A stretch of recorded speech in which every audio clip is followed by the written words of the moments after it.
Avez-vous noté que de plus en plus, autour de la communication sur l'épidémie du virus, non seulement les médias, mais les politiques eux-mêmes, qu'ils soient dans l'opposition ou même au gouvernement, et même si c'est simplement pour nous dire qu'il n'en est pas question, eh bien ils nous parlent de plus en plus de l'arrêt du confinement.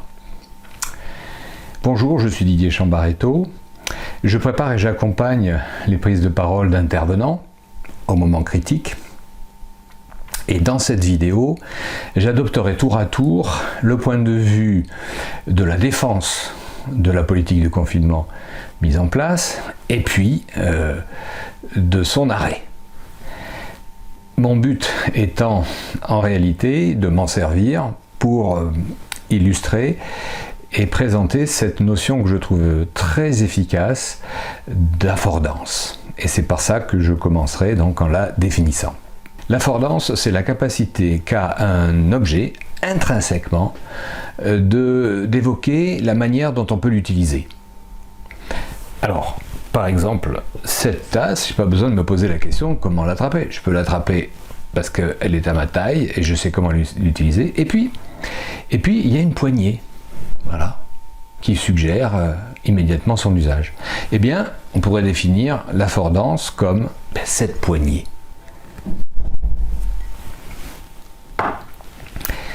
Alors l'affordance a été développée sur la base du mot anglais to afford, se permettre, avoir la capacité de. Notez que cette capacité existe indépendamment de celui qui le perçoit ou qui ne perçoit pas l'objet en question. Prenez par exemple le buisson. Eh bien le buisson, pour le rongeur qui est poursuivi par le chat, eh bien c'est une potentialité de se cacher. Donc la cachabilité du buisson, c'est sa poignée, pour le rongeur. En revanche, pour l'éléphant, le buisson ne va pas lui permettre de se cacher, d'ailleurs il n'en aura pas l'utilité. En revanche, il pourra se gratter le dos, ou utiliser manger les baies qui poussent dessus. Si nous revenons à notre affaire du virus, qu'évoque pour vous le virus ? Le virus, il est tellement petit qu'il n'évoque rien, sauf pour le chercheur qui a l'habitude au microscope de l'identifier. Donc on a utilisé des images comme celles que j'ai affichées. Mais en pratique, ça ne représente rien. Il n'y a aucune affordance à la notion de virus, pas plus que de microbes ou de bactéries. Donc on a une représentation un petit peu floue. De la même manière, qu'évoque pour vous, ou pour nous tous, le confinement ?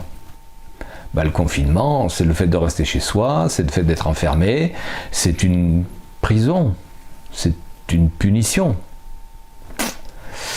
Voilà donc deux approches dont les affordances sont soit nulles, soit négatives, et ce ne sera pas très facile à vendre. J'ajoute que la maladie elle-même est pour une bonne part asymptomatique, donc on ne la voit pas, on n'en voit pas les manifestations.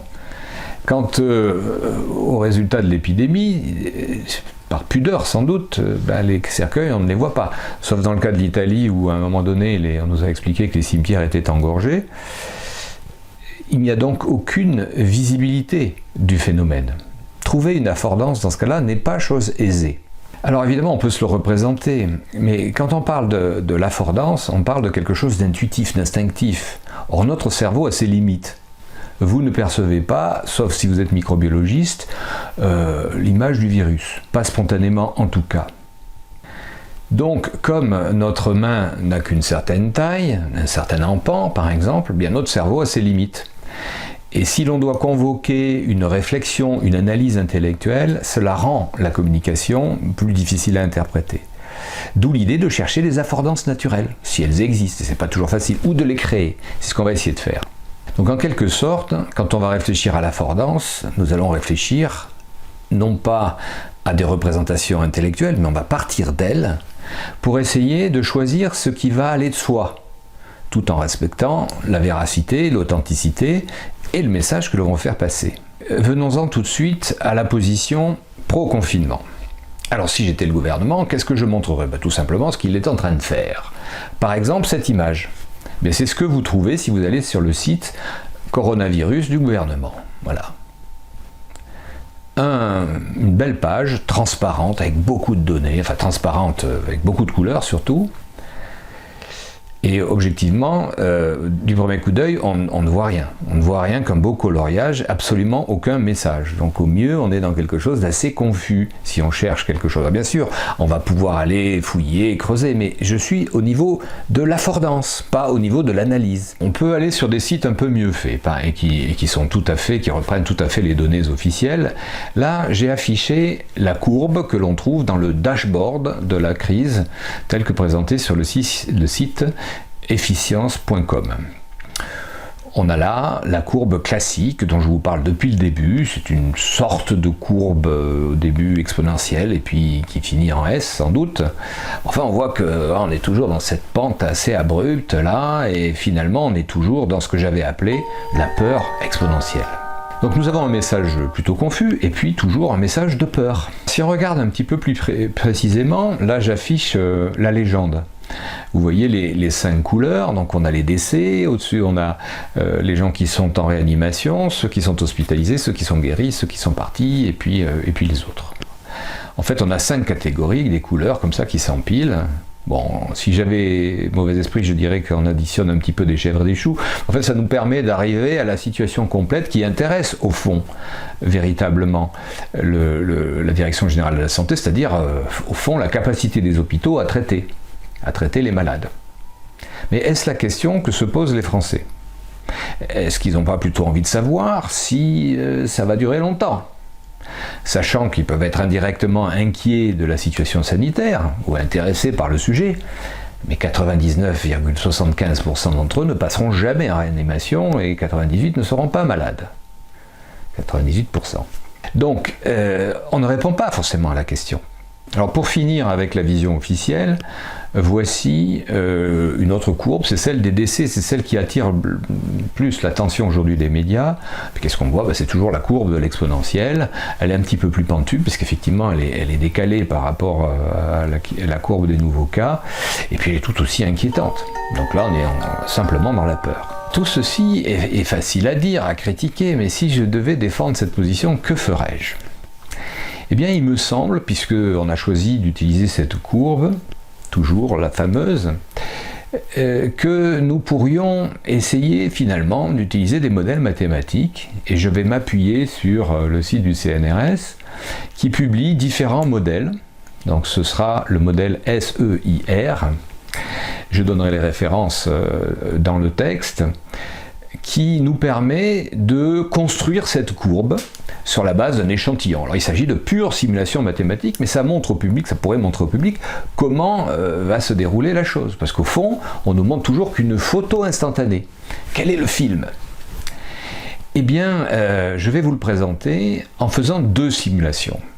En mettant côte à côte, d'une part, la simulation dans le cas d'un confinement à 75%, je ne sais pas quel est le niveau de confinement des Français aujourd'hui, mais je fais l'hypothèse que c'est 75%, et puis de l'autre, ce qu'il se passerait à 25%. Vous trouverez en gris les gens qui sont sains, puis rouge, ils deviennent malades, et puis vert, ils sont guéris. Et puis les personnes qui sont entourées d'un rond sont les gens confinés. Alors pour les besoins de la simulation, on a un échantillon de 200, et donc on a une sorte de bocal avec 200, et puis un autre bocal avec 200. Alors je vous les laisse regarder, les voilà qui s'affichent. Donc nous avons à droite sur votre écran, nous avons la situation de confinement à 75%. Et vous voyez la courbe qui monte doucement, enfin relativement doucement, et ça correspond au scénario et la stratégie qui a été choisie par le gouvernement d'aplatir la courbe. Et vous avez vu qu'à côté, l'autre scénario, à 25% de confinement, eh bien, la progression de la maladie se fait plus rapidement. Alors, ce modèle, il est là juste pour montrer la cinématique de la chose, et simplement il démontre que au fond, eh bien, on arrive à la fin, puisqu'il n'y a pas véritablement de traitement, dans ces 2 hypothèses-là en tout cas, il n'y a pas de traitement particulier, donc il y a le même nombre de morts au bout du compte.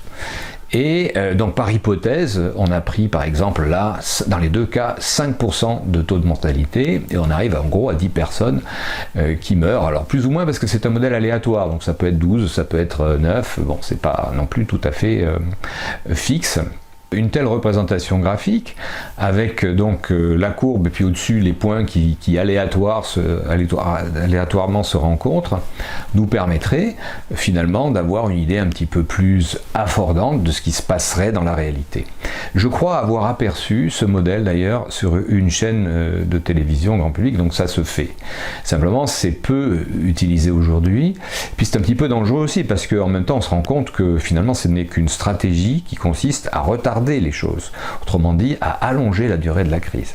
Et sur la question quand sortons-nous de la crise, ça ne répond pas. Alors puisque le dossier là, du gouvernement est plutôt difficile à défendre, alors changeons allègrement de camp, retournons notre veste et regardons ce qui se passe si on veut défendre la position rigoureusement inverse, c'est-à-dire le fait de lever le confinement. La première chose qu'on pourrait faire, c'est décadrer un peu le problème. Regardez ce qui se passe à l'étranger. Alors on sait, ça c'est dit partout, que la Chine a à peu près maîtrisé le sujet, d'autres pays asiatiques aussi, et que ça explose aux USA. Bon. Donc on a plutôt tendance à se comparer avec ceux qui nous sont proches, nos voisins européens. On commence doucement, prudemment, à expliquer que l'épidémie a tendance à plafonner en Espagne et en Italie. Mais sur le site Efficience, si vous regardez la courbe de l'Italie, là j'ai fait figurer, c'est la même chose pour toutes les autres courbes des pays proches, finalement c'est toujours la même. Il n'y a pas de changement. C'est pas très pédagogique. Aucune espèce d'affordance. En tout cas, si je veux dire que ça s'améliore et qu'il va falloir tôt ou tard arrêter. Mais en fait, je vais essayer de vous démontrer qu'il y a déjà à peu près un mois que l'inflexion s'est produite. On n'est pas tout à fait arrivé au pic, mais la courbe s'est infléchie nettement. Prenons pour cela le site de Johns Hopkins, qui donne les nombres de cas nouveaux par pays, les données brutes tout simplement. Alors elles sont présentées ici avec des moyenne mobile de 5 jours. Donc ça atténue un petit peu les éléments extraordinaires. Donc on voit que pour tous les pays, l'Italie, l'Espagne, la France, les Pays-Bas, l'Allemagne, etc., dans tous les cas, eh bien, on voit qu'on plafonne, qu'on est même plutôt en train de descendre en termes de nouveaux cas. Et juste pour la France, qu'il y a probablement un problème de cohérence de données que je signalais tout à l'heure, je n'en connais pas la source, qui fait que ce n'est pas tout à fait le cas aujourd'hui. On voit donc bien que partout en Europe, l'épidémie a tendance à s'essouffler. Pourquoi ne présente-t-on pas ce phénomène ? Pour aller un petit peu plus loin, je voudrais vous montrer qu'en fait, ça fait déjà pas mal de semaines, et même avant le confinement, que ce phénomène est à l'œuvre. Alors j'affiche là maintenant une courbe de Montcru. Alors rassurez-vous, elle est bien faite à partir des données officielles téléchargées depuis le site efficience.com. Et donc là, on a porté tout simplement ce même nombre de cas nouveaux, simplement en pourcentage. Et ça fait apparaître en réalité la vitesse de propagation. Pourcentage du nombre de nouveaux cas sur le stock des cas existants. Naturellement, on voit que ça a tendance à diminuer. Et on peut calculer, là c'est fait en rouge, une courbe de tendance, et on voit bien que depuis plus de 35 jours maintenant, la tendance est à la baisse. Alors c'est vrai que les premiers chiffres, au contraire, étaient à la hausse. On pourrait montrer la courbe de tendance pendant les premiers jours de l'épidémie. Effectivement, elle est à la hausse. Et ça traduit l'exponentielle, la véritable exponentielle. Mais depuis 35 jours, depuis avant même le confinement, eh bien, cette pente de courbe est à la baisse. Ce qui signifie non pas qu'il y a moins de cas, ou qu'il n'y en a plus du tout, mais qu'il y en a de moins en moins. Il y a donc une décélération de l'épidémie. Pour les mathématiciens, sachez que je n'ai fait que rentrer ces données dans Excel et j'ai demandé le calcul d'une courbe de tendance sous la forme d'une régression linéaire. On peut calculer une autre courbe, par exemple là je l'ai fait pour une courbe exponentielle négative, donc on voit que la tendance est plutôt un atterrissage un peu plus lent, mais la tendance reste la même. Globalement, nous sommes depuis longtemps après l'inflexion. Aujourd'hui, puisque je vous ai dit tout à l'heure, on se focalise surtout sur le nombre de décès. Alors, mettons la courbe des décès. Et la courbe des décès montre exactement la même tendance. Effectivement, il y a beaucoup trop de décès, entre 400 et 500, un peu moins aujourd'hui. Un jour plus, un jour moins, ce qui fait que timidement, certains commentateurs disent oui, peut-être qu'on est en train de ralentir. En fait, on est en train de ralentir depuis maintenant plus d'une dizaine de jours. Je voudrais juste me référer à une étude anglaise qui est parue à la fin du mois de mars, qui projette ces chiffres jusqu'au 31 mars, et qui analyse les politiques de confinement, grosso modo, selon 5 facteurs, dans 11 pays européens qui les ont mis en place. On dit que cette étude a servi au gouvernement de Londres d'adopter le confinement. Il s'agit de l'Imperial College de Londres, d'une équipe composée de mathématiciens et de spécialistes des épidémies. On voit sur leur tableau, pas facile à lire, mais enfin, que l'Europe s'est économisé 59 000 décès à la fin mars en utilisant ces mesures drastiques. Et pour la France, ce serait 2500. Enfin, c'est toujours bon à prendre. Et maintenant, si on étudie, puisque ces gens-là travaillent de façon méticuleuse, l'impact de chacun des facteurs covariants, c'est donné sur ce graphique-là. Alors, je vous accorde que c'est pas très lisible, c'est pas du tout abordant non plus. On s'aperçoit, en regardant bien, que le confinement strict que nous vivons aujourd'hui, surtout quand il a été pris dans un second temps, il impacte pour moins de 5% cette bonne conclusion d'ensemble. Bon. Alors, je ne vais pas multiplier 5% par 2500, vous le ferez vous-même si vous voulez. On peut se poser la question quand même de l'utilité d'une telle politique face aux inconvénients que cela comporte au niveau global. Et dire ça, effectivement, c'est très très méchant, mais je pense que quand on est en train de bâtir une communication, il faut se poser la question. Bon, peu de monde sont allés sans doute regarder ces chiffres-là, mais les spécialistes, oui. D'ailleurs, cette étude est citée par un certain nombre de médecins qui disent surtout, regardez ce qu'a dit l'étude et il faut absolument maintenir le confinement. Bon, dont acte. Mon point à moi, c'est que cette étude n'est pas du tout affordante et que, à mon sens, malgré sa conclusion positive, elle n'est que moyennement convaincante. Si je me fais donc toujours l'avocat du diable, voyons ce qui s'est passé en dehors des 11 pays. Un certain nombre de pays, comme la Suède et les Pays-Bas, n'ont pas appliqué le confinement. Je laisse du côté l'Allemagne qui l'applique, mais qui a une autre politique beaucoup plus efficace de prévention, de pré-tests, de tests très tôt, etc. Prenons les Pays-Bas. Les Pays-Bas pratiquent grosso modo la distanciation sociale, mais pas le confinement tel que nous le connaissons. Et si on rapporte les résultats des Pays-Bas à leur population, on s'aperçoit qu'ils sont très comparables aux résultats français. Vous avez là la courbe classique de barre et avec son enveloppe qui est toujours la même courbe, donc on voit aucune différence particulière. Et si on l'analyse, ils font légèrement mieux que les Français. Donc ceux qui n'appliquent pas le confinement ont les mêmes résultats, voire légèrement mieux. Et si on les compare avec leurs voisins belges, qui sont à la fois culturellement et géographiquement les plus proches, et qui est un pays également de petite taille, il y a 17 millions d'habitants aux Pays-Bas, un peu plus de 11 millions en Belgique, on s'aperçoit que les Belges ont une épidémie un petit peu plus forte que les Pays-Bas, alors que les Belges pratiquent le même confinement que les Français. Donc ce n'est pas à moi de conclure, j'utilise les éléments qui sont à ma portée. Et je me dis que, à défaut d'avoir eu des méthodes de prévention, puisque notre gouvernement est si féru de communication, il pourrait peut-être être intéressant de chercher les affordances pour pouvoir communiquer de manière un peu plus efficace, quitte à se rendre compte que peut-être certains aspects de sa politique pourraient être revus.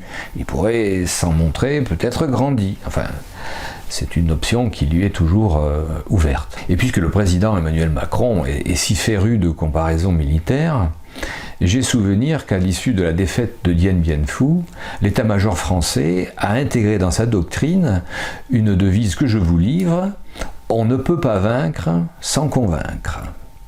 Et dans votre domaine, y aurait-il des affordances qui pourraient vous être utiles pour rendre plus impactante, plus puissante, plus juste aussi votre communication?